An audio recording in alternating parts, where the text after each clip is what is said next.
సికింద్రాబాద్ చిలకలగూడ ప్రధాన చౌరస్తాలో టీఆర్ఎస్ జెండా ఆవిష్కరించారు పార్టీ అధ్యక్షురాలు కవిత. ముఖ్యంగా తెలంగాణ రాష్ట్రంలో 6 గ్యారంటీలకు సంబంధించి పేదలు చాలా బాధపడుతున్నారని కవిత ఆరోపించారు. కాలయాపన చేయడంలో ప్రభుత్వం ముందంజలో ఉందన్నారు.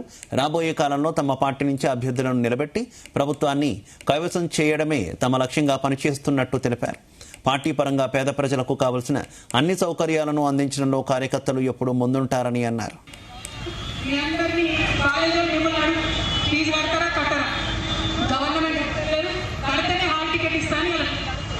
ఆయననేమో 11,000 కోట్లు ఫీజులు కట్టలేదు.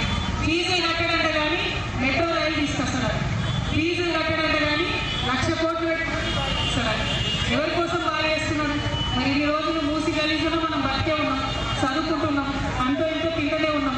ఇప్పుడు వచ్చి ఇచ్చిన మాటలు ఏమి పూర్తి చేసుకుంటా అన్ని రకరకాల మాటలు చెప్పుకుంటా మళ్ళీ నీకే ఎప్పుడు నేనే ఇంకో పాలన సీఎం ఉంటా.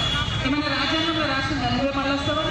ఎందుకోసం అటువంటి మాటలు ఏమన్నా అంటే ఒక మాట, ఏమన్నా అంటే ఇంకో మాట ఏం చెప్తున్నా?